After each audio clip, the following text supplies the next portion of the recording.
Hi. உங்களுக்கு ஒரு பிரச்சனை வருது. இது ஏன் வந்துச்சு? இது எப்படி நடந்துச்சு? இது எப்படி இது பண்ணுறது? இது ஐயோ! இவ்வளோதான் என் லைஃபே முடிஞ்சுதா? இப்படிலாம் நெகட்டிவாக நீங்கள் ரொம்ப யோசிச்சுட்ருக்கீங்கன்னா, ஒரே ஒரு விஷயத்த மட்டும் மறந்துடாதீங்க. இந்த ஏன், எப்படி, எதுக்கு இந்த கேள்விக்கு என்றைக்குமே பதில் கிடைக்காது. ஏன்னா, அந்த பிரச்சனைய கொடுத்தவங்க அதை என்றைக்குமே நம்மளை யோசிக்க விட மாட்டாங்க. ஸோ, அதை பற்றி யோசிக்காமல், இந்த பிரச்சனையை நான் எப்படி சமாளிக்க போகிறேன்? இதுலேருந்து நான் எப்படி வெளியே வரப்போகிறேன்? இதை மட்டும் யோசிச்சிங்கன்னா மட்டும்தான் உங்கள் லைஃப் ஹாப்பியாக இருக்கும். ஸோ அதை மட்டும் யோசிங்க. ரொம்ப போட்டு டிப்ரெஷனுக்குள்ளே மண்டையை கொடுத்துறாதீங்க. உங்களை அழ வச்சவங்களும் உங்களுக்கு பிரச்சனையை கொடுத்தவங்களுக்கும் வேண்டியதே நீங்கள் டிப்ரெஷனில் போகணுங்கிறது தான். ஸோ அந்த வாய்ப்பை அவங்களுக்கு கொடுத்துட்டிங்கன்னா அவங்க ஜெயிச்சிடுவாங்க. ஸோ அவங்கள ஜெயிக்க வைக்கிறதுக்கு அவங்க லைஃப் நீங்கள் தான் ஜெயிக்கணும்.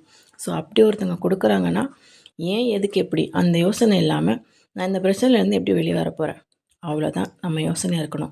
அப்போ மட்டும்தான் நம்ம ஜெயிக்க முடியும். ஹாப்பியாக சந்தோஷமாக வாழ முடியும். இது நம்மளோட வாழ்க்கை. நம்ம சந்தோஷமாக இருந்தால் மட்டும்தான் நம்மளை சுற்றி இருக்கவங்களையும் நம்ம சந்தோஷமாக வச்சுக்க முடியும். நம்மளை சுற்றி இருக்கவங்கள சந்தோஷமாக வச்சுட்டு நம்ம அழுதுறதுனால எந்த நல்லதும் நடக்க போகிறதில்ல.